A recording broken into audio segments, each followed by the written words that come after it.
Hey guys, welcome back. Guess what? It's Friday. It's Friday. It's Friday. Friday. Oh yeah. Hey. All right. Welcome to our Friday Live. We have Yes. made it again through Yep. another week. Thank God it's Friday. Yep. Another wonderful week. Yeah, okay. We just gonna go with that. All right. So, what are we talking about today, Jace? We're talking about marriages and how to stay married. Stay married. Yeah. STAY. That's right. Stay married.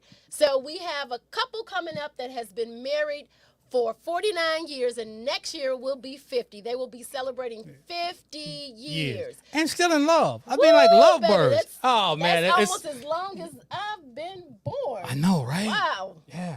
So that's a long time. So we're going to get into the Reverend Jacqueline Atkins is a minister, and so we're going to Yeah. get into talking about the ministry. Oh yeah, we're gonna get into all that. Yes, and her wonderful husband, David, Judge David, Yes. says it himself. He's a judge. Oh, you heard a lot on social media. You heard from the judge. You heard what he said. He was laying it down. Yep. That's right. So if you guys tuned in this week and you saw the preview of the podcast, which was wonderful, Yes. he has some great things to say. And he tells us how to lay down the law, right? Exactly. What was his words? Rules Rules of engagement. Oh yeah. Started in the beginning, rules of engagement. Right. So for all of you guys who are looking to get married or are married, if you haven't set forth your rules of engagement in the beginning, you better do it. All right? That's right. All right. So we'll be right back. Anything? Nope. All After right. this.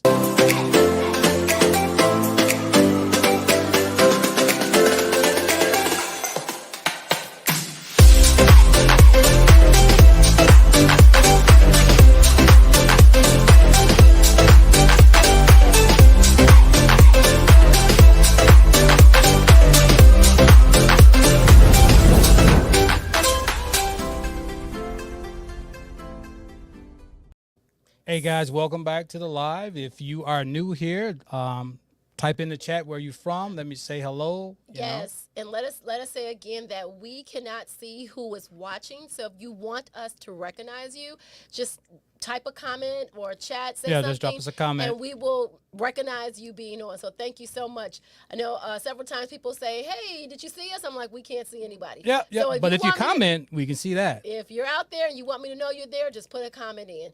All right. So without further ado, we're gonna have Judge David and Reverend Jacqueline Atkins.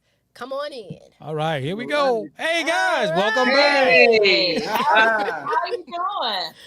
Oh, Great, we're wonderful. fantastic. Yes, we had such a wonderful, wonderful podcast with you guys. We're still Yes. talking about it. Every time it's so nice to record a podcast and then have something to talk about later, right? No one wants to have a boring podcast. And so let's bring up the podcast. So we did podcast episode number 94, and it was how to be married. I was for gonna- 50 years. How I to know be it's married for officially 50. 49, but I just went ahead. It's better at 50. It's still so 50. Yeah, it's still 50. If you add the 3 years we dated, it's 52. All Well, right. you Oh, see, there you all go. right. All right. So There there you we go. go. How to stay together and be married for 52. That's right. All right. So tell us a little bit about yourselves. I am born and bred in Chicago. I had a wonderful mama and daddy. Both have gone to the other side, but got lots of siblings. There were 7 of us, and indeed, we were all very much loved and well taken care of. Went to undergrad at U of I, went to law school at U of I, then spent a summer in Africa, which was powerful just in terms of laying some church foundations, etc. Then went back to law school and started hanging out with this young man. Yeah. Have been The best thing she ever did. Yeah. I know it. Practicing law for a whole long number of years until I went into the ministry. And so in the ministry, I've been doing a lot of work, continue to serve, particularly women. And right now I'm really focusing on the homeless too, which doesn't have to be. So I'm taking our faith outside of the church walls to make a difference. There you All go. right.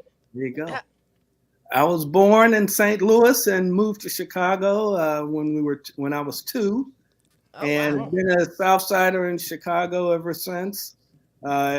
except after I left law school, we left and went to Pittsburgh for 7 years. Okay. But I went to Ryder Elementary School, Harlan High School. All right. And then I went down to the U of I in Champaign and went to the law school there. And in the interim, I worked in a paint store, which is the point at which I decided I'd better start trying to get a real education and learn how to do something.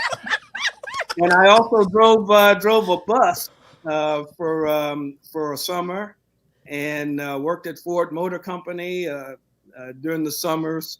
So I've had a background that kind of spans a lot of different areas. After law school, like I said, I went to Pittsburgh, was wanting to be a labor lawyer at the time, but ended up at the U.S. Attorney's Office and was there for a number of years, and then moved back here at the U.S. Attorney's Office and was in private practice for a bit. And now I'm on the bench. I've been on the bench since 2003. I don't know where the years have gone. I know. know. All right. Wonderful. My grandson lets me know how long it's been. When I got on the bench, I was carrying him in my arms.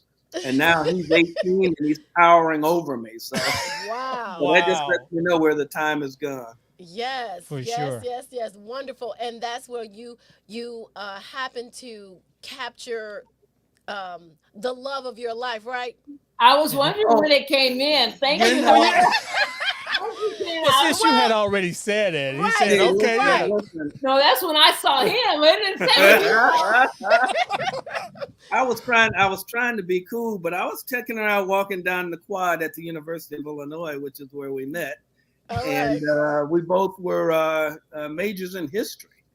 Mm. And as you probably have heard before, I saw her over there during an exam. Oh, goodness. And she was taking the exam with her eyes closed. I said, I got to meet this woman. So she's so good. She's so good. She can take a test, an exam with her take a eyes test closed. with her eyes closed, and I'm over on the other side of the room. I'm struggling, and I look over there, and she looked like she writing with her eyes closed. But no, we became friends at the University of Illinois, which was probably of everything one of the most important things that we did. We, as she mentioned, we were friends before we got married for 3 years.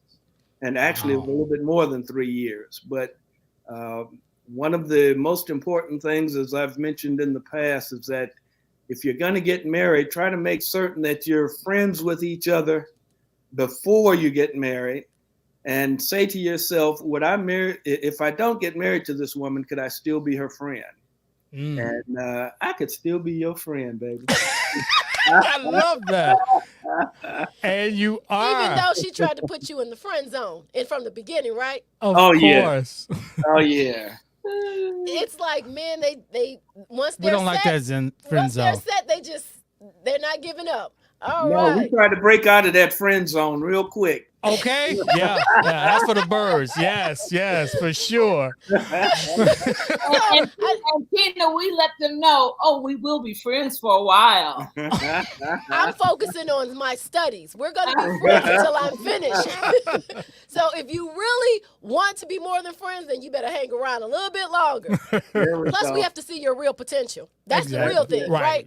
That's the real deal. Right, Reverend Jackie? We had to make sure. And the other thing is, as my mother would say, and you got to see how he is around his mama. Does he treat his mama really nice? Yes.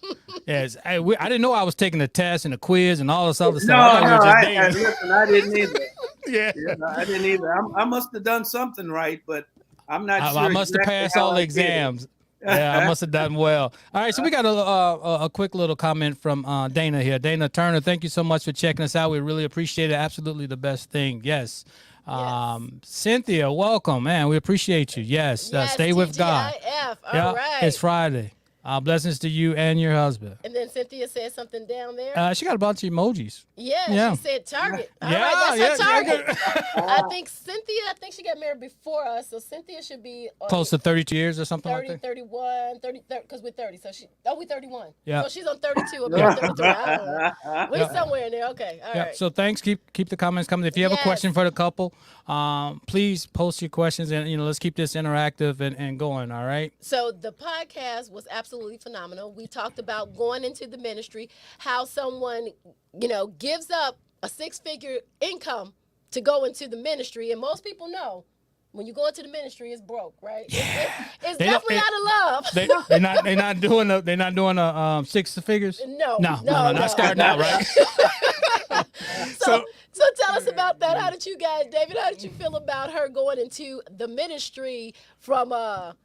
She said, "Baby, I need you to carry the bag for me." Right. Now you're a big prominent lawyer, and then you're gonna go to the ministry. Lord, let's go. Yeah, I'm telling you, I really had to think about it. I knew she was taking a lot of courses, and she was really deep into metaphysics and New Thought and so forth, and teaching class and being in class.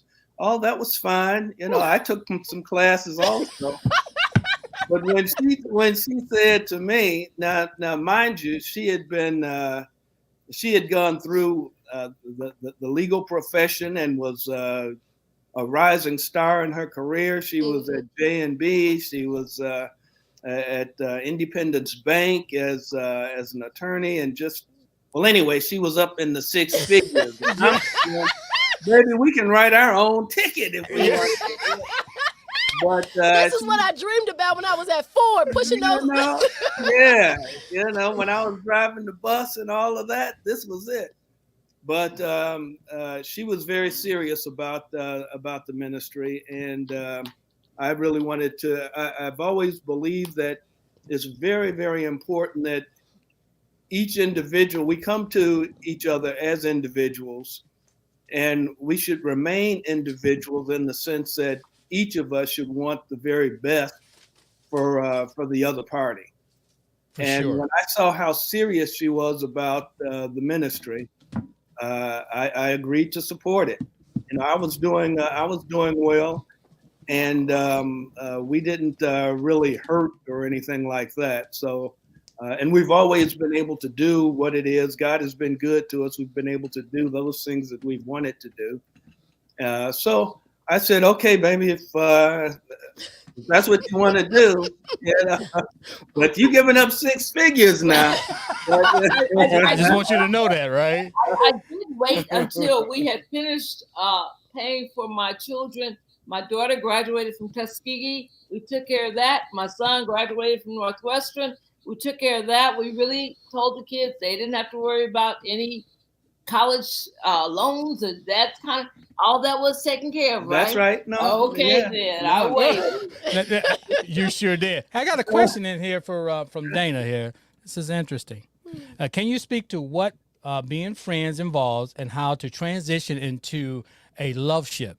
Now we're speaking on marriage, dating, and then moving to a loveship as far as a marriage is concerned. Being friends means that you have some things in common that you like to do. You have some values that are shared. At the same time, you each have a full life that you can live and then come back together and have fun together. If it's needy, that means that I just got to be with him all the time, or he's got to be with me. That's not friendship. That's not even love. That's neediness. But it really requires each of you to love yourself. And we talked about that before. To be a friend to him, really, I got to love me and be a friend to me. So I'm going to do what I enjoy doing. And we've got to have some values that are similar. And for us, we had those values. We both enjoyed fun. We enjoyed dancing. We enjoyed family. We enjoyed just hanging out with each other and doing nothing, drinking a glass of wine. That really, that was really the key. We just liked being around each other. When I said, she's balanced. She don't gossip. Things that she says make sense. If she does something, she does it 110%. If she tells you she's going to do something, you can take it to the bank. And she's not crazy when it comes to money. I never saw her trying to shop every other day. And is this the kind of person that I would like to raise my children? And then I got to know her family, the kind of family that she came from. And my mama likes him more than she likes me. Yeah, and I mean her mom and dad, they really made me feel good, so we just let time, if you're with somebody for a significant period of time, all that mask and all that fakery and stuff is gonna fade. Yep. So if you're with somebody long enough, you will find out who that person truly is. And once I've peeled back the layers and found out who she really was, I loved it. And that's when I asked the question. You even if you see a fault, which I didn't have any, but if you do, you start looking at that's when it comes back to the values. That the values still are consistent, and you may not like something that the person does or doesn't do. You talk about it and you decide. And if it doesn't impact the values, then it's okay. It's the one thing I don't like. That's okay. So let me ask you this. I know when Jason and I were friends, we were friends first. Mm-hmm. And I really looked at him as a friend. Yep. And he wanted to be more. So how hard is it for someone to get out of the friend zone, right? If one person and you don't want to be friends too long if you're really looking to be involved. Like, we were friends first, really friends, and I think that's what makes our relationship strong. I think so. But for a minute, I couldn't see him romantically because he was such a good friend. Mm-hmm. Interesting. We didn't have that relationship because he was in love with somebody else when we were friends, okay? And she was too. Everybody was after Jackie Atkins. Yeah, so so we could be friends easily because each of us were otherwise engaged. And when we did start dating, because we had been friends, it was really kind of, how did you ask me on that date anyway? Was it that kiss on the cheek? It was really beyond. Before that, he was down in first year of law school, and I was teaching school in Chicago, and I went down to Champaign for a weekend, and I was with my best girlfriend at that time, and I said, "Is that David over there in those white pants and that black shirt dancing like that? Is that David?"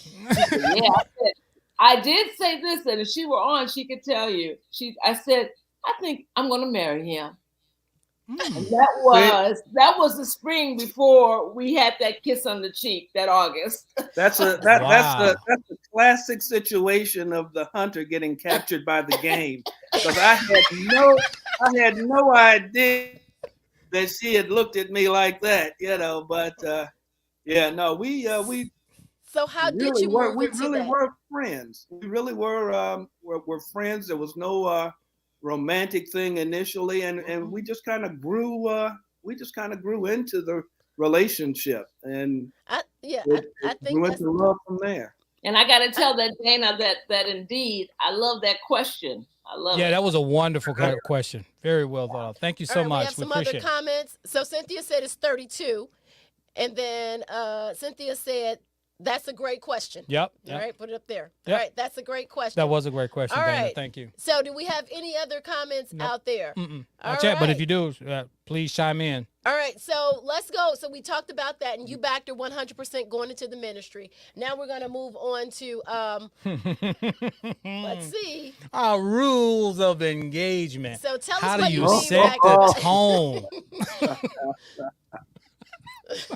Well, I'll tell you, one of the things that, and I don't know that we ever actually sat down and said A, B, C, and D, but maybe it's because of our relationships. But when we are we get into a you heated guys are going argument. in and out a little bit. Wait. Oh, So let's hope. Okay. Can you hear me now? Yep. Yes. We have we've never actually, that I can remember, sat down and said these are the rules of engagement, A, B, C, and Right. D. But Right. because of our family relationships, what I know about her family and what I know about my family, one of the things that just can't happen is that we don't hit each other. She doesn't hit me, I don't hit her. When we argue, we might raise our voice, we might even cuss a little bit, but we don't cuss each other out. Yes, sir. We don't. We do not demean the other party. You know, Okay. if I'm saying something, if I'm cussing, it's more about what has happened or the issue. But I never say anything cussing or otherwise that would demean her as a person, because I'm of the belief that oftentimes your words hurt worse than physically hitting somebody. For sure. And the other thing too is that I guess it's because our condo is pretty big. We kind of the temperature lowers a little bit. We kind of meander to our different areas for a while and kind of regroup and so forth and think about the situation, and then we come back together, at some point and try to hash it out. And we've been able to do it these 50 years, so I think something's working. Yeah, it is for Yeah. sure. Also, I think that one of the things we've done pretty well, and we talked about this before, is I never took my complaints about David to my mother. That wasn't for me. That was not. I shouldn't, and rarely ever to any girlfriend. Because that was not the way that would resolve that. That would just exacerbate it. And if I really complained good, my mother would say, well, what kind of person is he? Well, that was my imagination. It wasn't even. Right. So I think one of the rules is you need to keep your stuff in your house. If and I'm not suggesting to any person, if you're under an abusive relationship, you most certainly get help. You get counseling, you seek what you need. But in a loving relationship, when there's an argument, when there's a disagreement, you need to work it out between the two people. And another thing we did really early on was, it was kind of, I don't even know if you remember, if we spent more than $500, we were supposed to tell the other person, hey, I'm about to do something, and I'm not going to just go out and spend $1,000. Now, mostly he was pretty good with that. Me too. On occasions. But I mean, it was this really, particularly when you were working with money and really budgeting. When now it's more comfortable, you have, perhaps you have the cash flow. But it was important that nobody was surprised about that aspect of life. Right. You knew what was coming in. You knew what had to go out. And so if you're going to spend something big, we need to share it. Most problems come out to be as people making comments. Yeah, I got you, baby. Okay, I was gonna say as they're talking, so you know kind of where it goes to. All right. Most problems come up is the financial end. It's about money. Money is a big problem, and how you spend. And like you said, David, Judge, we talked about, Rev. Jackie did not, spend a lot. She didn't shop a lot. Neither did you. He didn't say that. She said she shop every day. She didn't shop every day. Okay. Yep. She is very responsible when it comes to money. So I don't like I do buy good stuff, but I don't buy it often. There you go. Well, when you buy good stuff, you don't have to do a lot of shopping because it lasts. So let me go exactly with right. Told me. But she's right. If we're gonna spend something real big, then we let the other person know, and we talk about it. But we don't have to get into okay, I'm gonna spend $25 or I'm gonna spend $50 or can I go buy this suit, or can I go buy this pair of shoes? We just do it. Yeah. Right. And that has not because she's very responsible and reasonable, and I'm very responsible and reasonable, right, baby? As a result of that, we haven't had any major issues with regard to money. But I'm really glad we're doing this podcast because this is the first time that I learned that she had some complaints about me. You know. Okay, question. All right, we have another question. But I want to, before you go to that question, I want to ask this. Let's go back to that last question. So, what if, or last topic, what if you're in a relationship, you're in a marriage, and someone loses their temper, and one person gets hit, somebody hits you, somebody hits the other person, right? What do you suggest? Is that the basis of just leaving, or should we get counseling? Should we just talk about it and forget about it? Like, what would you suggest in that situation? Okay, I would suggest, as I have, that number one, you don't just forget about it. Right. Number agree. two, you do get counseling. And number three, if you don't get counseling, be careful, be aware. A second time, it is out of there. And both of them need to get counseling, right? Not just one. That's right. Both of them together have to get, maybe not physically together at the same time always, but certainly both of them have to get counseling, because one hit, if it goes unchecked, leads to two hits, and after a while, it just snowballs. And if you're in the marriage long enough, it becomes almost like the norm. Just like our norm is that you don't hit. Right. If she hits me or I hit her, then it becomes accepted as a norm. Right. And that's not a norm. Now, David might tell you, I said something like, he's never been at all anything but sweet and mild and kind. But I just wanted to make sure that I had to let him know that if you ever think about hitting me, don't go to sleep in my house. You don't want to go to sleep in my house. You really don't want to go, because I will have no control over my behavior once you're asleep. We laugh at that, but I was going to say that. Right, go ahead. She always reminds me about Al Green. So I don't know how many people know about what we call Green and those grits. But anyway. But it was really, and I think it comes back to it, and that's why the person, if a hitting is done, then it often comes from a household that they've come from. In my household, my mother made it patently clear that you cannot allow anyone to hit, nor can you hit. That's not anywhere in the range of possibility. And so I always would say, as I counsel women in particular, if you're in that's an abusive relationship, and you must get counseling. Both of you must get counseling if the marriage is going to continue. I've got to love me first. I've got to love me first before I can have a loving relationship. And loving me first means I'm not allowing anyone to abuse me.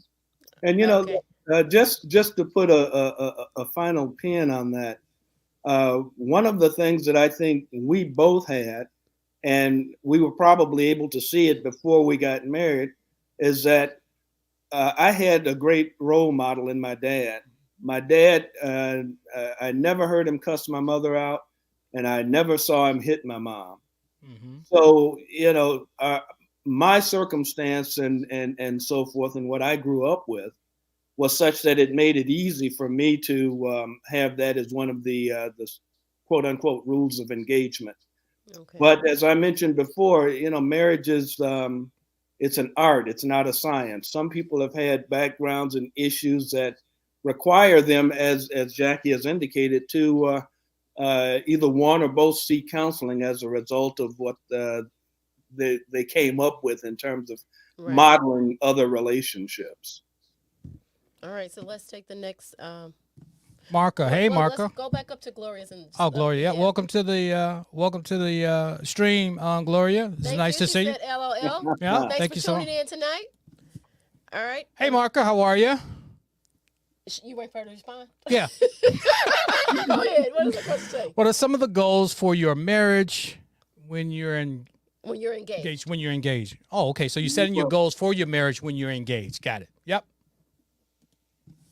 Well, I definitely wanted a family. I wanted to be quote unquote a family man, Mm-hmm. and wanted to be in a position where I could provide for my family and to give the children more than I had, even though I felt I came from a middle class family.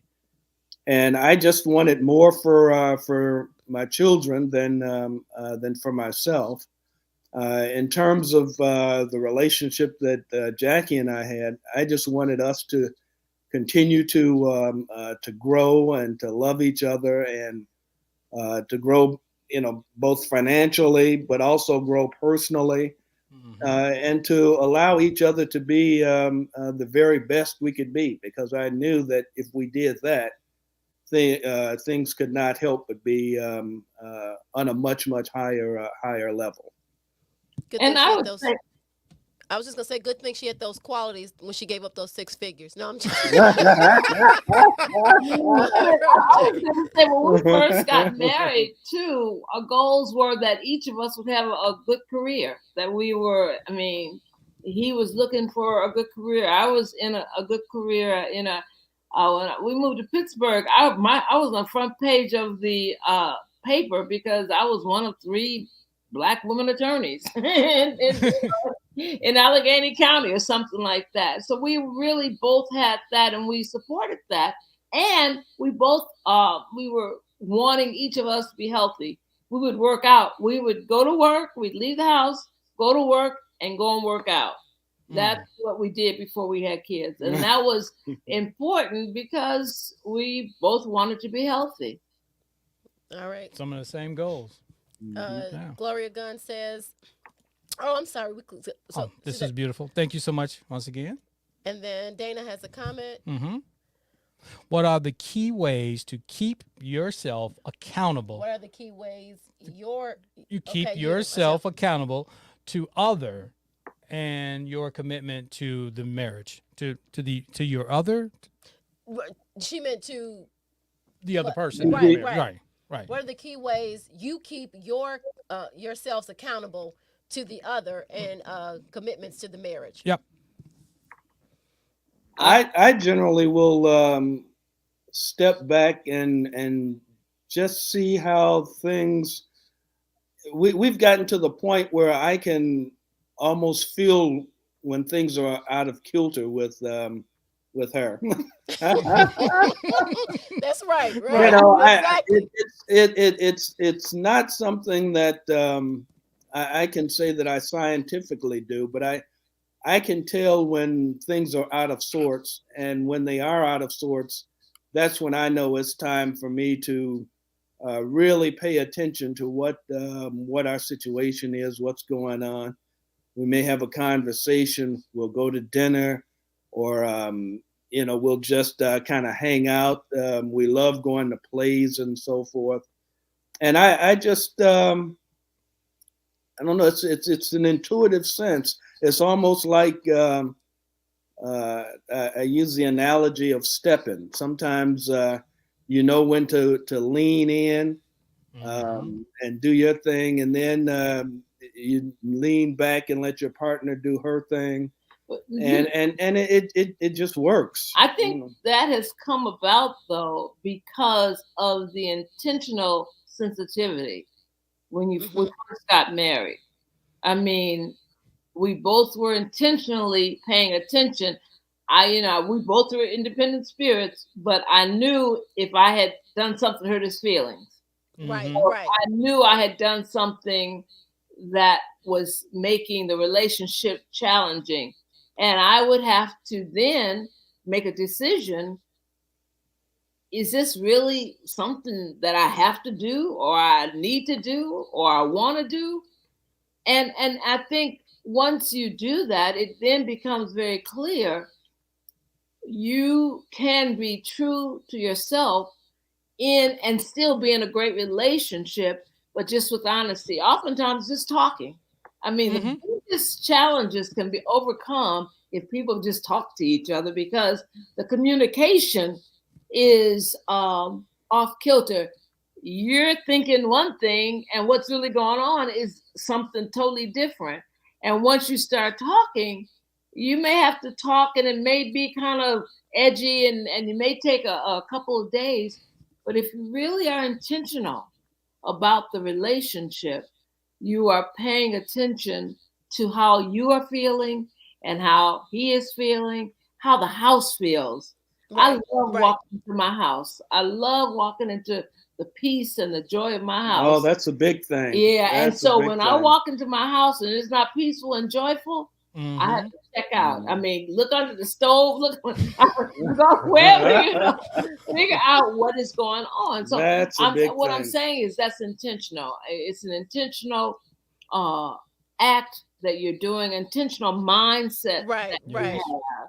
And oftentimes you'll find that if you just talk it out, the issue had nothing to do with the other party, but something that happened at work, or somebody said something to you, or it had nothing to do with the relationship, but it manifests itself in the relationship because the two of you happen to be together at that point in time. Yeah, I remember. So communication is real important. I remember when he was made a judge, and he would come home, and I have to say, Your Honor, take the garbage out, don't bother me. They still went down there. Your Honor, what can we do? Your Honor, what do you? Your Honor, I said, what is that? We were really happy for him, but Your Honor, take the garbage out. So, it was being. I have to hold her in contempt constantly. It was the same though. He would check me, put me in check sometimes, because particularly when I was a lobbyist and I was representing all the museums in Chicago, and I was directing this and that, he'd say, "Well, I'm glad you're really successful at work. We're at home now." Okay. Okay. All right. Yeah, take off that hat. Yes. It's really important that that was able to be said, and it was, and we'd laugh, and I say, "Yeah, you're right. Okay." Yeah, because I want to. So Jason and I were talking about that, right? It's so easy to know what you should do. It's easy to talk about what people should do, right? You say communicate, right? But say something happens. It's easy to know what to do, but it's hard to do it. It's hard for people to apply what they should do, right? Because we're wrapped up in our feelings. We're wrapped up in our ego. Yeah. So something goes on, whether you're dating or you're married. Something goes on in your relationship. You can feel it's off. You can feel the kilter. Who's going to be that first person? Because maybe one person feels like you should be the first person, or you should apologize. The other person feels like, well, I'm not going to say anything because they're not saying anything. How do we get couples to, because people look at it like, okay, I'm tired of being the weak one, right? Or I'm not going to do it. So it's easy to know what to do. It's extremely hard for people to actually do the right thing. And that's a conversation you have when you don't have an argument on the table. You have that conversation because we have talked about, we've talked about, I'm blah, blah, blah, blah. You have that conversation, but it's not over an argument. And it comes down, this is a funny way of thinking about it, wake up in the morning, who's going to be the baby and who's going to be the adult today? Okay. That's the one. We both can't be the babies and we can't both be the adults. So who's going to do that? And we really don't ask that question mostly, but I think the deal is to really have that discussion. And if you don't have it, when you don't have an argument on the table, it's going to be really hard to have it, to say, look, I've been giving in. I've been trying to accommodate you. You get to a point, Tina, that is it time for counseling? Yeah, I'm a big proponent of counseling. If you can't move beyond it, if you can't move beyond any particular roadblock in your marriage, does not mean your marriage is over. It means that you may need some, and I'm going to say professional, whether it's spiritual, whether it's psychology, counseling to help you move beyond it, because you all are stuck. And it doesn't mean your marriage is over. It means you're stuck right now. And I want to come back to that, but let's get to the comments, Jason. Okay. Dana, I hope we got the essence of you. I see your comment here. Yeah. Cynthia, we start. Okay. Yeah. Okay. I'm just gonna say, yeah, we got the. I hope we got the essence of your question correct. Yeah. See, we kind of picked up on the typo. No worries. It's all good. She just said that they. Reverend Jackie is speaking truth. Love you. Love yourself first. 100%. That is like. All right, Nancy Smith. All right, Nancy. How did you all manage your your finances? Oh, we get in the weeds here now. Here we go. Did you both balance the checkbook together, or who was in charge, for the lack of a better word? Yep. Oh boy. Okay. Now you all are going. I don't know if anybody's gonna like this or not. It was a balance, because at one time in our marriage, he was, and for more years than not, I've been balancing the checkbook. And he plays or does whatever he does with the stock market. Praise God. But yeah, it really, we had to decide that. That was an excellent question, and it's something that when I do counseling for couples before they get married, I make them talk to each other about that and come to a decision and write it on the back of their bedroom door. So if they're confused, they can look at that door, what they've decided. But we didn't have that real discussion about that, because both of us going to be working as lawyers and blah, blah, blah. We never really thought about it. Until we had 2 kids who we needed to start saving and go to college and whatever. But it was initially, I would say that you were handling the checkbook, and then I took over and I was handling the checkbook and he's been handling the investments. So see, I like making the money, but I don't like the other detail. Yep. And see, I'm real fortunate, thank God, that I have somebody who pays attention to detail, and I know that things are going to be right. All I want to do is to be able to buy what I want to buy when I want to buy it, or go to the ATM and get cash if I need it. There's nothing worse for me to go to the ATM and not be able to get some money out. And that's only happened a couple of times. So, so like I said, this answer may not be the answer for everybody, but I was blessed in that Jackie, she's responsible. Like I said, she don't spend a lot of money. I don't spend a lot of money.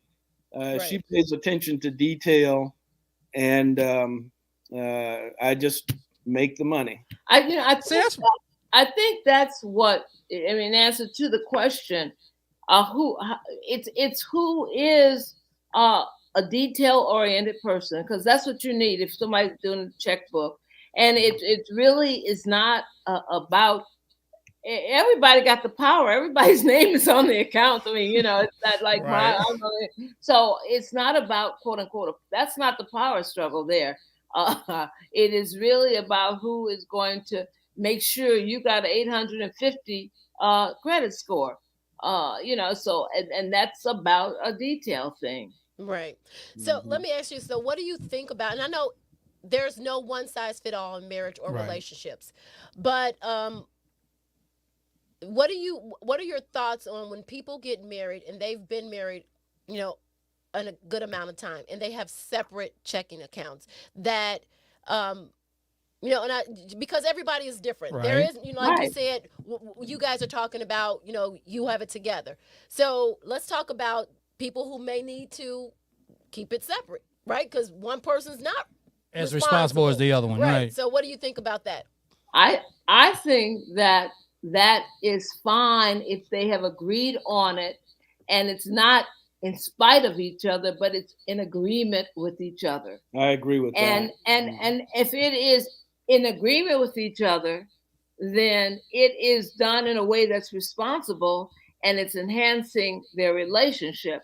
If it's in spite of each other, it's counseling time. And so what if the other person doesn't want counseling? Then you know you need it. Come on. That's the question. Go on. Because a lot of people, Well, I just will say that I don't know how you work some issues out when you are absolutely stuck. I'm in the mud. It's getting worse. Words are getting said. It's getting nastier. Attitude's getting worse. Financially, it's even getting worse. And you don't want counseling? I don't know what you do with that. I know what I would do with it. You've got to bring that third party in to try to help the parties negotiate through that. I will say that the situations I have seen over the years like that do end up in divorce because there was something going on beneath that. I don't want counseling. Sure. And if you are stuck somewhere, it's no different than your physical body. If you can't heal yourself, then what do? You get help. If your relationship cannot be healed with you two in there, you two are right. stuck in a mess, what do you do? And there's no stigma to counseling. I think there's a big stigma in the Black community that just doesn't, when I say there's no stigma, I mean there should not. I should say there should not be any intrinsic thing with regard to counseling, because a third party may help one or both of you see something. They may say something that will. You know what? I never thought about that.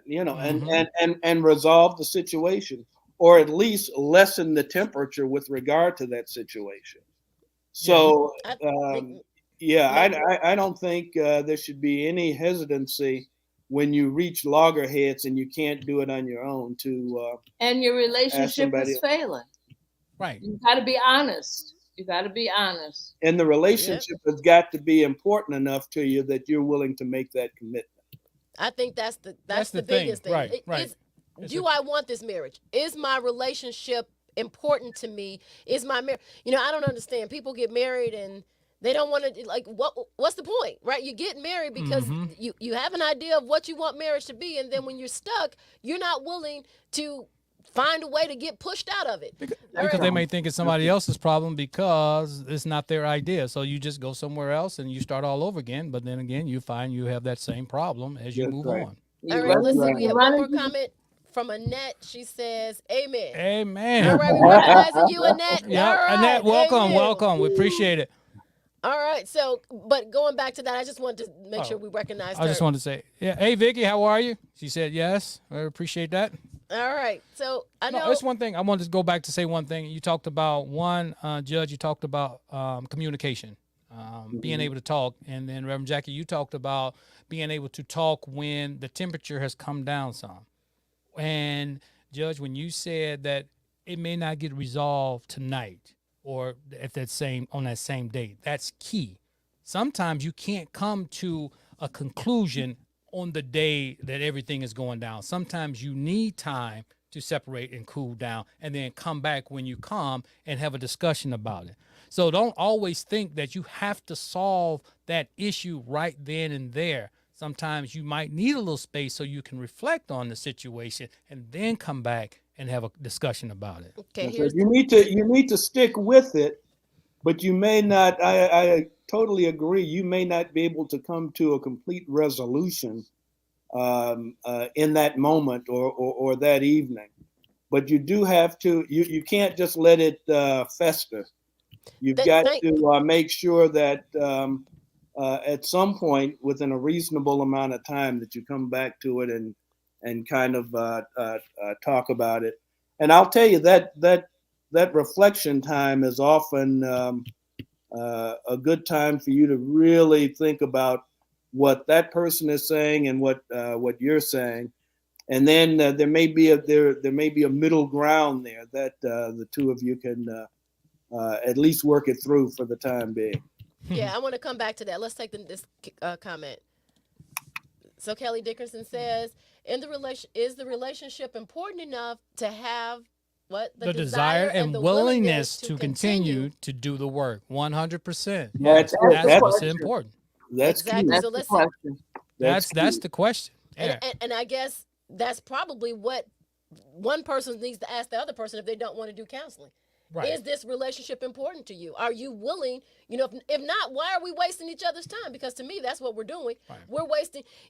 You're blocking the person I'm supposed to be with because you sitting here not. I gotta, right? Because if you can't do the right thing, there's somebody out there for me because I love myself enough to know that there's somebody out there that's gonna love me the way I need to be loved, right? So you just holding space. You don't know. All right, let's go to Vicky. Oh yeah. Okay. Okay, wait a minute. Go on. Do you still kiss and say goodnight during those difficult times? Yeah, we still kiss. No, we don't. Oh, you talking about when we upset with each other? We might not kiss. No, you better go to your side and I'm Right. gonna go to my spot. Right. We got enough room. We go upstairs, downstairs, and then we come back together. Kissing is important, but it ain't always necessary when you trying to be right. When you are right. Yeah. When you trying to figure out things. When you're working through your stuff. When you working through your stuff. I don't know, baby. That's something I might try. The next time you get upset with me or something, I might come over there and try to I'm give never you a little upset kiss. with you. Yeah. You're always upset with me. I am. Yeah. That we'll get our feelings hurt if they push us away. I was gonna say some people do try to do that. I told him you better stop putting China doll feelings on your shoulder. It's not, and I have to tell him it's not you, it's the situation. Stop taking it like it's you. Mm-hmm. I'm not talking about you. Mm-hmm. Good point. So let's see what Vicky says. Yep. What does Vicky say? Yes, my husband and I have our own checking book. We work very well. He wants us to be able to handle things when someone gets ill or die. Yep. You know what? This is what I'm going to speak. I'll let you guys speak on that. For us, one account works better. Money goes in one pot. We divvy it all up and we're good. We don't have to worry about his, hers, and ours. Divvy up is the wrong term. You mean we pay our bills and we make sure? Well, that's divvying it up. Right. He means Tina is like Jackie. She pays good attention to detail. She does. And Jason just want to go to the gas station to get money. My man. Yes, that's it. Judge, we right there, okay? And I have no problem with that. No, absolutely. No. I don't ask for much. Did Vicky say, I wasn't sure, was there comment that they had one? No, they have separate, right? Right, they each have their own checkbook. I do want to say that she says he wanted us to be able to handle things if one gets ill or even die. And that she's moving into estate planning. That what she's doing is fine, but that is not mandatory for that to be able to happen. Yeah, if something happened, I could take over and do it. I just don't like doing it. And she's good at it. So, I'm secure enough in it. It's not like I just have total hands off. I know what she's doing. We talk about it. I know what's in the checkbook. I know, I can't go out and spend X amount of dollars because we need money for A, B, and C. So it's not a complete hands off kind of thing. I was saying the ATM thing a little tongue in cheek, but I know what's going. I know what's going on. Right. We definitely. And if it becomes necessary, I could handle it as well. So, but it would be difficult for me. Now, maybe not if we had started out like this, but my feeling has always been what's hers is mine, and what's mine is hers, and it's. All in one pot, and we agree on how we're gonna deal with it, and that's how we've been able to handle it. But I think it comes back to what you said, Tina. The couple decides how they're going to handle it. Right. Mm-hmm. But I was just mentioning in terms of Vicky's comment, that's somewhat estate planning kind of tip into that, and there's ways to do it for him to be able to handle everything. If I decide to drop dead right now. He could move forward. Right. I think every couple has to decide how they're going to proceed. Well, and I don't want to get into people's personal business, but for those who have two separate checkbooks, right?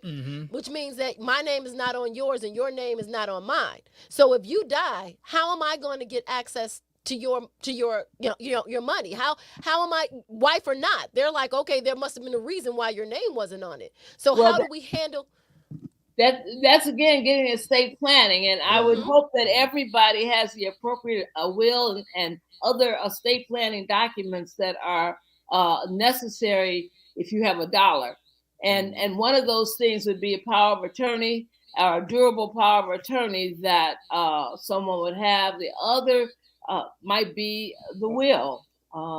There's a number of ways that could happen. Or you could have a trust and so forth. If you have that established beforehand. But So you make really need to do a lot of thinking and talking about that, and put your legal documents in order. Okay. Because if that person's name is nowhere on the checking account, you're going to leave them with some problems, some potential problems, if you have not taken care of the business in advance. So make sure we take care of all of the estate planning, the things in advance, and then let's go to so we can go back to Gloria's. Go ahead, Reverend. Can I mention one thing too? One thing we haven't mentioned, and I really think is important, and that is your spiritual practice as a couple in your household. I'm not saying you got to have church in your house. I'm not saying you even got to pray together, but there's got to be, in my mind, for most successful relationships, some place where God's involved, and some place where if I'm really mad with David, I better have somebody to go and talk to. I told you I don't call my mom, I don't call my girlfriend, but I will absolutely call on God and try to come into a peaceful state so I can know in a peaceful manner what's the next action I need to take. And so I just wanted to mention that. Oh, no, that's so. that's for sure. You guys, and I know I kind of got it. Gloria says, so do you kiss and say goodnight during difficult times? Who, David and I? David be trying and stuff. Yeah, it depends. I mean, depends on how difficult the time yeah, is. every battle isn't a World War III battle. So right. some battles we might be able to do the kiss thing. The other battles, she's on one side of the bed and I'm on the other side of the bed. And I say good night as I turn my light out. That's right. That's right. Yeah. And so, a lot of people say, well, our marriage was successful because we don't go to bed angry. Yeah. Please. My marriage is very successful, and there's plenty of nights I went to bed angry, talking to God. Yep. Talking to God. Turning your light out. Right. Good night. Yeah. Or what's your leg? It's across the middle. How do you move your leg? Well, Jackie, the good night is like this. Good night. Yeah. I'm already been here. So, And all you can do at that point is just turn over. Yep. And, we'll have a better day tomorrow. We'll get out and try this tomorrow. Right. And Kelly was saying, Kelly Dickerson up there was saying, absolutely, LOL. So there was a comment in between. Yeah. And then Vicky Thomas said, amen, Tina. And then Gloria said, LOL. So just with this crazy conversation. So Vicky, we're back to Vicky, and she says, oh, he pays the bills. I just manage little things. We do have an account together. All right. All right, but just make sure that everybody can get on everybody's, in an account. So I think Cynthia I got addresses that. So let's see what Cynthia says. Okay. Yep. So Cynthia said, husband name is on the account as a beneficiary. Okay. All right. That works. So your kids don't be saying that's mine. All right. What else is Cynthia saying? He has his account. I have my account, and we have a joint account. This works well for us. All right. There you go. And because Cynthia likes to spend, probably. And he said, look. I think that's great. I really do. No size fits all. But I will say that for all of those who are with us today or hear this, check your estate plan. I did estate planning. I did it long after I quit practicing law because too often our community is not prepared. And you'd be surprised if you have $5. Those are the people who fight the hardest, the longest, and give the lawyers the most money after the person has died. Amen. Sure, your estate plan, and it's not difficult. Just make sure you go to a lawyer who knows about estate planning and who can help you move through it. That's right. All right, let's go to Vicky's. Vicky. Yep. What does Vicky say? Just happened to be one of my sisters. just happened to be one of my sisters. She was not on her husband's account, but has to show proof of marriage. She was able to receive all the funds in his account. Right. Yeah, so you got to go through an extra step. That's what I'm saying. So you have to go on, So, Yeah, so what do we do, right? Yeah. Yeah. So let's go to And Kelly. see, I'm assuming that that wasn't a situation where somebody else also claimed There you go. an interest in those funds. See, if nobody else claimed an interest in those funds, then it's real easy to do that. It's just, But if somebody else had claimed it too, then it would have been. Then a you got to longer come up with battle. proof and all of that. Even with the proof of being married, then you would have to go to court and something else. So You're spending money to get those $10 out. So you spending all this money to find out what's in this person's account. You find out you got 50 cents. You do away with all of that if you take care of the business early on. Right. All right. Listen from two attorneys. There you go. Yep. Attorney talk. Let's see attorney and a judge. Let's see what Kelly. Well, yes, you're right. right. Let's see what Kelly said. All right. How do you both end up in the night, leaving the space of peace after a heated or unresolved conversation involving one? Knowing one is holding on to unchecked or unresolved things. That's what I was going to go back. I'm glad you went back to that, Kelly, because that's what I was going to say. When you say you separate, right? So let's deal with this because it's a heated conversation. Let's deal with it later. What if the other person never wants to really wants to address it? And what Kelly said. Well, I guess there's a couple of things. Her question is, if it's really heated conversation, I don't know. I guess we have done that, gone to bed on a real heated conversation.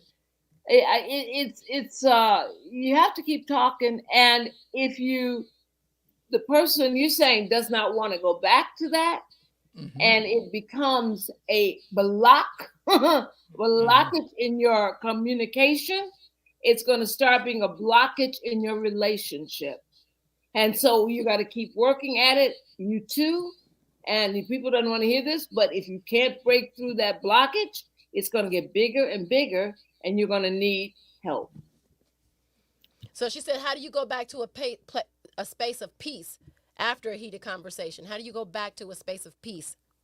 Your communication, you're talking through, you're recognizing everybody can't be right. Everybody can't be wrong. You were right about that. Oh, well, and David would say, but maybe, okay, I understand what you're saying. You're communicating, you're talking to each other, you're listening to each other, and you're coming to a conclusion that'll work for right there, even though it may not be the ultimate answer. It's moving along. It's a process of moving through and coming into inching into an understanding of the person, and even an understanding of yourself. Because what are you arguing about? Why are you mad? Why am I mad? Am I really, is it something David did, or am I mad about, as David said earlier, something else, and he just hit the trigger button? Or sometimes we have to find a different way of communicating. Right. So you can't keep communicating on the same level. You have somebody, like you said, somebody has to be adult, and someone has to be the baby. Like someone has to be willing to either just sit back and listen and try to resolve it in a different manner, because this same way is not working. All right, let's go to Annette. Can you provide a source of resources for the service, i.e. therapy, wills, spiritual counseling, financial counseling? Great info. Yep, not a problem, Annette. Well, I know where the spiritual counseling come in. Isn't that right, Reverend Jackie? I can give you that. And what I will do is I will send you all, if we can. We always give out 3 names for attorneys that to do estate planning. And I can get that to you, Jason and Tina, and you can then post it out there. Right. Yeah. Right. Okay. So what we'll do is we will post it on our YouTube page, Legendary Relationship, right under the show notes, under the description. We'll put that information in there. All right, let's get to all the messages. All right, after Annette, thank you, Annette. Great question. Cynthia says, going to bed when you're sure that the other person is... You know what, Cynthia? That will work. Going to peace. I Right. like that, Cynthia. Thank you for that. I thank you for that. Yes, I love Okay. that. So what did Cynthia Very say good. again? Very good. Money brings out the worst in people. Amen. Man. You Well, and we won't even get to that. Let's go to Cynthia's next question. Or going to bed when you're sure the other person is Yes, sound Oh, asleep. yeah, that's Okay. what. Yeah, sound Yeah, asleep. asleep. That's right. Yes. So Hold on, we got one more. okay. Vicky says My husband and I have a code when when to get it on. Our When code to is let it let go. it go. yeah. This has Our code worked is very let it well go. for us and have ceased arguments. There you go. There you go. Vicky, you know what? When you get to a certain age and a certain stature, and you can fit, you like, you know what? It's not worth it. Everything Right. is not worth arguing over. Nope. Life is That's too right. short. We need to be here to, and I know I want to be happy. Yep. I want to be happy. I didn't on get married to all be levels. unhappy. That's for sure. That's the whole point, right? Yeah. That's the whole point Right. of getting married. And you have to pick your battles. Everything isn't World War III. You know, you may let's not. try to eliminate them battles. Let's just try to eliminate them. If we look at things in Exactly. a different perspective and tackle things, seeing it through a different perspective Lens, and yeah. a different lens, Mm-hmm. it doesn't even have to be a problem. I mean, we do have things that we can disagree on, but Yeah. It- Disagree it- respectfully. I will tell everybody, check how you feel about yourself. If you think you're just having an argument all the time, check on yourself, because it probably has to do with how you're feeling about yourself. that's what I say. And your spiritual work is key. Yeah. If each person has a spiritual life, then it helps keep down some of the rancor that you might otherwise have. Yeah, Cynthia says, pick your battle. Sometimes the juice isn't worth the squeeze. There you Hallelujah. go. I like that. So I have a question for you. This has come up in some conversations between some girlfriends and me. And what do you guys think about men getting older and becoming grumpy? That phrase, grumpy old men. Not want to do anything, not want to go anywhere, just want to grumpy about everything, right? Okay. Just never happy anymore. Yeah. Just everything upsets them. Okay. Yep. Just grumpy. I don't Yeah, know. yeah. I don't know about that. I ain't gonna be Fortunately, we haven't reached that point yet. So it's probably their spouse, it's probably their wife, right? That's making them all grumpy. Hey, listen. Somebody's not checking the temperature in the house when they come in. It really makes sure that person, the wife, is living life fully. And I don't mean disrespectfully, but living life fully. That's what I can say. You can't make someone else do something, but make sure you're living your life fully. And you have to keep some levity, some laughter in the relationship, in the marriage. I say crazy things to Jackie all the time, so she knows it. If I'm getting ready for work and I'm looking good and smelling good, I tell her, your man is leaving the building, and I wait by the door, and then we kiss and so forth. I accuse her of in the past you used to run down the hall to greet me. Now you don't run down. What's up with that? Right. So I mean, we just and she said, "Get on out of here," that kind of thing. So we just have fun with each other and laughter. And if you keep it light enough, whenever you run into these times when things are tough, you just think about all the good stuff. Yeah. Mm-hmm. And you're able to just work it through. So Vicky says, great point. One up. Great point. Check yourself. That's right. All right. There you go. That's right. That's right. Let's see. Yeah, she was making a comment, but I can't remember what it I'm was. not there yet, Tina. Yep, I'm not sure which point she was talking about. About letting it go. Just want to be happy. You're not there yet. I love being happy. But sometimes, you know what? I love being happy. Sometimes Okay, we like our points, right? Right there. Right. She said that. Yep. I pray we get there. Yes. Yeah. Yes. Yeah. So Because the small things are just that. They're just the small things. And you just have to kind of let them go so you can grow. The thing is accepting the things that, realizing that your mate is who they are. They are who they are, and I don't need to change you. I need to accept you, who you are, Mm-hmm. love the things that I love about you, and really let go of the things that I That's don't. that's it. There you go. And if you don't put the toothpaste, the tube on the toothpaste, or pull the toilet seat down, I promise I ain't gonna ever get mad about it again in life. Thank you. Reverend Jackie, I could be mad every day. You I could. could be mad. Yeah. I will tell you. It wouldn't serve you well to be mad every day, baby. So Vicky, like this. So we go into, so we have a hamper, and Jason takes off his clothes. Yep. The hamper is like right there. What's the problem? I took a video and sent it to Jason and said, the hamper, less than 1 foot. The hamper in his clothes. The hamper in his clothes. Like literally, you could just it's like right there. But I can honestly say it wasn't there when I took my clothes off. That's all. No, you can have the hamper and you can have the top open. Having it open. Okay. So and what is the socks are on the floor? But see, I can still shoot, so I be trying to shoot. Now sometimes I miss. Okay, Sometimes wait. I miss. But That's in all seriousness, though, that's checking. What are you getting mad about? If you don't want the socks on the floor, pick them up and put them in there. That's me talking to me. Pick them up, put them in the hamper. So Vicky was saying something else. Socks have, huh? Vicky was saying when she said, "I pray we won't get there." She said she was talking about the grumpy old man. Yeah, right. Okay. Yep. Oh, And yeah. then, okay, and then go up one. Cynthia says, "Oh no, not the toilet seat." So I think you missed one. No. No. Somebody said something about the toilet seat. Okay, put the seat down. Oh. And so I what never Nancy know. say, I never know if you all want the seat up or if you want the seat down. Yeah, you and so Nancy says, wait, go up there, click on Nancy. I did. It said toilet seat. Yes. Vicky says LOL. and then Kelly said that's funny. And then Kelly said, what? Laughing is good. Yes. Yes, it is. So I'm just gonna say this, right? We had this plate, guys. We had this plate. You know what? We must have did about hold on. Let me set the stage for this.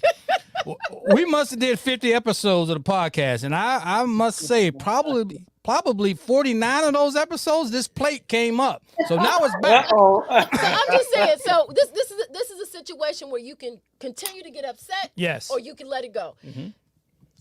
I don't understand it. Jason may eat in the room. Yep. He has to go through the bathroom and get to the kitchen. Mm-hmm. He puts the plate in the bathroom on the counter and then goes to the kitchen. Yep. Like literally, he puts the plate down and goes to the kitchen Every time. But that's not the thing. He'll get up in the morning, do everything he needs to do, and he just does not see that plate. He goes about his business. I get up and I say, like, I don't understand. Like, you have to go through the bathroom to get to the kitchen. Why do you put the plate there? So we talked about it, and I said, Jason, baby, I talked to him about it. All right, you right. I'm gonna remember that. Yep. And I remember when you sent me the text of the video with the plate sitting on the counter. And it doesn't matter how many times I remind. I don't know what it is. It's a blockage. So you know what? When I see the plate, at first I started leaving it there. Mm-hmm. It just sat there for days. Yep. It didn't even move. So I said, you know what? I'm just gonna pick it up and move it because it doesn't. I just realized it's not big enough. It doesn't worth it. Right. It's not worth it. It's not. Because I still have control over the checkbook, so it's not worth it. Well, you were doing good, Tina. No, but then your point is, and that in all seriousness, for anyone who listens to this, to know that what is it you're fighting about? For real? Right. Real? Really look at it and really make sure it's worth fighting. And David kills me when I say this, but I always think, what if I'm gone tomorrow? What if I decide to make my transition? Would that be really worth you getting all upset about? Now, nobody else wants to do that. Okay. But anyway, it is real. Well, somebody says not the plate is okay. If they listen to our podcast, They know. It's in a lot of the beginning Yeah, episodes because I just had to come to a realization that the play it wasn't because if it's But I don't you've know. done good. You've grown past that. I appreciate that. Yeah. And I haven't seen the plate in a long time. You haven't seen the plate in a long time. Yeah. Probably because See? we don't. We surprise you. We'll surprise you all. The next thing you know, that plate will just be gone. No, I just don't let them eat in the room anymore. No, I'm just. So to eliminate the plate, we just don't eat in the room. He go, baby, we're gonna eat in the room. No, we're gonna eat right here. Look, I want to eat here tonight. So Kelly say, check your baggage. and unload your stuff. Yep, life gets lighter. I like that. That's good. Yeah, that's good That's stuff. absolutely right. That's That is absolutely Now, good if I take stuff. that, Kelly, and turn it to a T-shirt, I want you to go ahead and pick that up, okay? Because I There like you that go. saying. So I might borrow that one. That's a good one. That is good. All right, so I think we have gotten through all the comments. Yeah, well, thank you so much So for your time and Yes. and hanging out with us. But Oh, this is there's a fun. couple things that I want to bring Talk about? Yeah, All yeah, right. yeah. And that is that our podcast comes out every Wednesday at lovingbeyondtheido.com, or you can get it wherever you get your podcast delivered. Also, you can check us out on YouTube. We have 2 YouTube channels. One for the podcast, which is Loving Beyond the I Do. right, youtube.com, and then you have to search Love and Beyond the I Do. And also the one that we're streaming on now as well is Legendary Relationship. And if you haven't, please subscribe to both of them. Go to the website. Let's get a relationship. Let's see, can you get there? I have the quiz. So we have a relationship quiz we would love for you to take. So if you jump on our website, it's legendaryrelationship.com, and then at the top it says take a quiz, see how you fare in this whole thing. We really appreciate that. Gone down some more right there down, right there. So Legendary Relationship, go there and subscribe, and you will find out whenever we go live, whenever a new episode comes out, you will be able to check out all of the free stuff that we're getting ready to put out there. So Vicky, because of you last week, you asked about the vision board. So we are going to put together a free thing that you guys can download on how to start, create, and maintain your vision board. All right.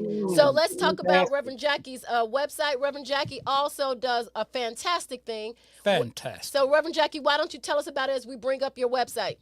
GoRushWomen'sConference.com. We have all kinds of good information on there. We give a conference. There's a conference annually. This year it will be moved to 2023, but we will be looking. Look on there. Keep your eyes for a newsletter. Sign up for the monthly newsletter.